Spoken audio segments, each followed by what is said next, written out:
Hey guys, TrueGreen7 here, and I've always been interested in the relationship between various Pokemon. There are a bunch of Pokemon that are proven to be counterparts, coexist, or share origins, but in this video I'm going to talk about the many Pokemon that are not yet confirmed to be completely related, and are the topic of fan speculation. So nothing except the facts spoken of in this video is canon, like the possibility of Meganium and Tropius sharing a direct ancestor, or Butterfree being Venonat's true evolution. Of course, I don't believe in most of these, and some of the ones I talk about will be a little far-fetched. And I won't be talking about Pokemon with obvious relationships like how all dog Pokemon probably have the same ancestor, or any relationships that are well known, like the fact that Heatmores eat Durants. Also keep in mind that I can't talk about every speculated fan theory, because there are just too many crazy people making fan theories. But let's begin with the theory that I believe is the most plausible out of all, and that is that Ditto is a failed clone of Mew. All the evidence that can be explicitly found within the game is mind-boggling. It's knee-shaking, it's ear-wiggling, it's left nostril twitching, it's crazy. You see, you can find Dittos in the Pokemon Mansion, where Mewtwo was created. Mew and Ditto have the same color scheme even when shiny, they both weigh 8.8 pounds, the two can learn Transform and have perfectly balanced stats, and most importantly, they're both cute. The gelatinous failed clone is a common sci-fi trope, so all we need is a confirmation from Game Freak and I'll be satisfied. But the next theory has way less evidence to seriously be considered, but it's still incredibly possible. That is the connection between the legendary beasts and the Kanto evolutions. When the Brass Tower was burnt down, 3 unknown Pokemon perished in the fire, but were resurrected by Ho-Oh in the form of Raikou, Entei, and Suicune. They represented the lightning that struck the tower, the fire that engulfed it, and the rain that put it out. But could the Pokemon that died in the fire have been a Jolteon, Flareon, and Vaporeon? After all, the Kimono Girls in Ecruteak City train evolutions. But that's the extent of what I know, other than the fact that you should never trust a Zapdos, because those things are crazy. But not all bird Pokemon are crazy, even though they are all possibly related to the Archeops line. What, you didn't know that? And you think my segues are amazing? Why, thank you. But it seems to be tossed around that Archean is an ancestor of bird Pokemon. It would make sense since all bird Pokemon had to have evolved from some kind of creature. Even Blaziken must have been related to all these feathered pocket monsters. Maybe even Sigilyph counts. It's the avianoid Pokemon after all, and anything with oid at the end basically means that it is like something. In this case, Sigilyph is bird-like.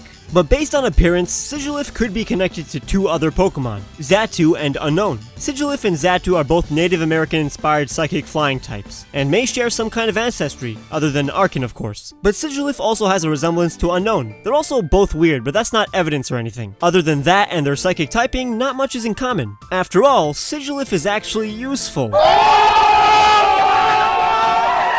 Nah, I kid. In fact, Unknown may be more powerful than we think. Cause in Pokemon mythology, it is said that Arceus shaped the universe with 1,000 arms, and an in-game event shows that Unknowns are present when Arceus creates a legendary Pokemon egg. So could these alphabets be Arceus' metaphorical arms? Are Unknowns more powerful than we think? Will I ever get a date to the prom? All will be answered next time on Dragon Ball Z.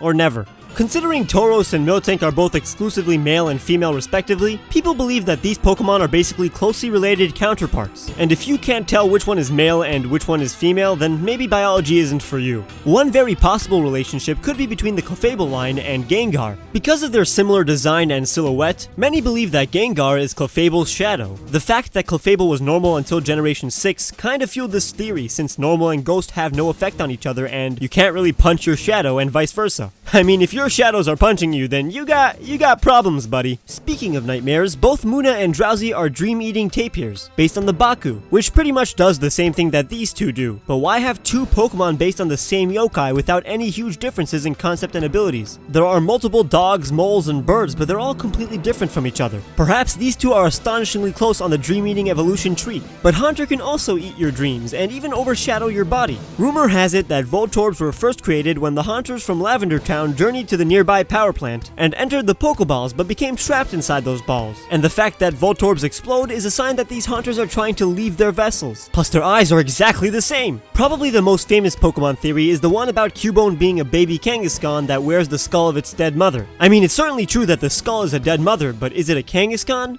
Maybe. There are just so many similarities that it can't be considered nonsense. Something more far-fetched would be the connection between Rotom and Shuppet. Maybe Shuppet is just a Rotom with a Reaper cloth on it, or even a dead cast form, which makes no sense, but they can be found around the same location in the Hoenn region, just like our good friend Luvdisc.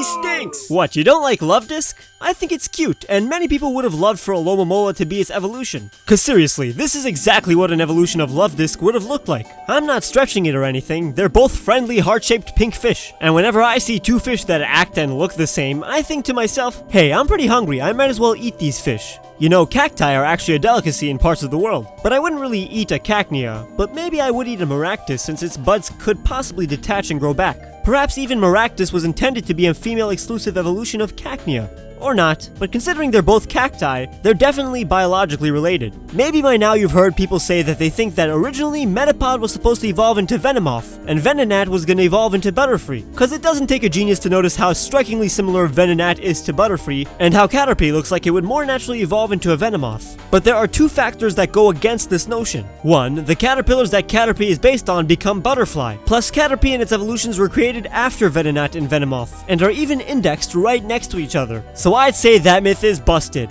But since I don't want to get sued by the Mythbusters, let's just say the theory was debunked. But I hope Birdkeeper Toby doesn't sue me for taking his correlation between Tortuga, Squirtle, and Lapras. In the video that I will link in the description, Toby theorizes that Squirtles and Laprases evolved from Tortuga, and look the way they currently do via natural selection. Maybe the same thing can be said about Crobat and Aerodactyl. They're both purple and have the same wing physiology. Other than that, not much. But the possibility that Garchomp and Sharpedo evolved from some primordial shark is very likely. Both of them have a weapon-like face with a yellow scar design. Sharpedo even shares colors with Gibble, while Carvanha's entire color scheme is the same as Garchomp's. I'd pay some good money that they're evolutionarily related. But in Japan, it is common for big sea creatures to be depicted with scars on their faces in various forms of art. So take that piece of info as you will. Garchomp may have become a master of the ground, but he still has to answer to the continent Pokemon, Groudon. But wait a second, Torterra is also the continent Pokemon. They're also both ground types and based on ankylosaurs. I'm gonna leave you with that in mind. But if you enjoyed, I highly suggest watching the top clip to see a video on Pokemon with similar origins. A lot of the Pokemon in that video could have been in this one as well, but were left out for certain reasons. If you already saw that video, click on the bottom one instead. Make sure to leave a like and subscribe if you haven't, and follow me on Facebook and Twitter, cause I actually asked my followers which Pokemon they think are connected when I was making this script. But for now, I'll see you guys very soon.